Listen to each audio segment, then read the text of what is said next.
नमस्कार दर्शकों, धार्मिक चमत्कार में आप सभी का स्वागत है।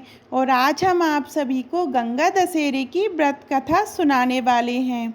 कथा इस प्रकार है। एक बार महाराज सगर ने व्यापक यज्ञ किया। उस यज्ञ की रक्षा का भार उनके पौत्र अंशुमान ने संभाला।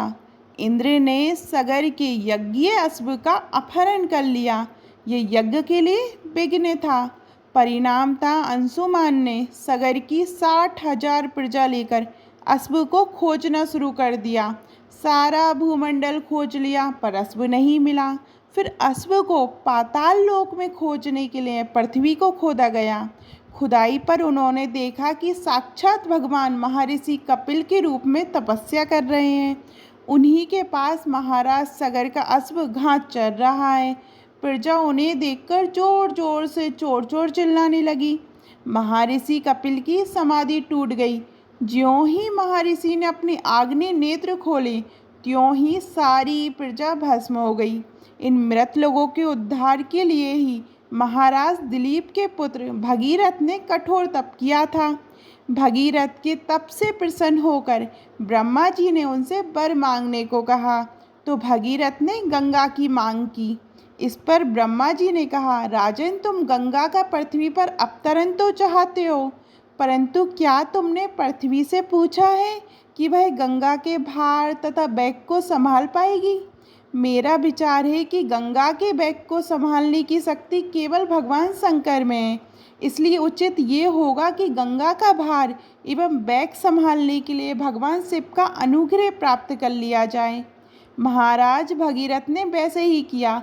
उनकी कठोर तपस्या से प्रसन्न होकर ब्रह्मा जी ने गंगा की धारा को अपने कमंडल से छोड़ा। तब भगवान शिव ने गंगा की धारा को अपनी जटाओं में समेटकर जटाएं बांध ली।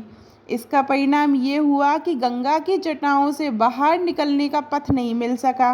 अब महाराज भगीरथ को और भी अधिक चिंता हुई। उन्होंने एक बार फिर भगवान शिव की आराधना में घोर तप शुरू किया। तब कहीं भगवान शिव ने गंगा की धारा को मुक्त करने का वरदान दिया। इस प्रकार शिव जी की जटाओं से छूकर गंगा जी हिमालय की घाटियों में कल कल निनाद करके मैदान की ओर मुड़। इस प्रकार भगीरथ पृथ्वी पर गंगा का वरण करके बड़े भाग्यशाली हुए। उन्होंने जनमानस को अपने पुण्य से उपकृत कर दिया। युगों युगों तक बहने वाली गंगा की धारा महाराज भगीरथ की कष्टमी साधना की गाथा कहती है। गंगा प्राणी मात्र को जीवनदानी नहीं देती, मुक्ति भी देती है। इसी कारण भारत तथा विदेशों तक में गंगा की महिमा गाई जाती है। आपको गंगा दशहरे की व्रत कथा कैसी लगी कमेंट में ज़रूर बताइएगा। और अभी तक आपने हमारे चैनल धार्मिक चमत्कार को सब्सक्राइब नहीं किया है तो सब्सक्राइब करिएगा। जय गंगा मैया की।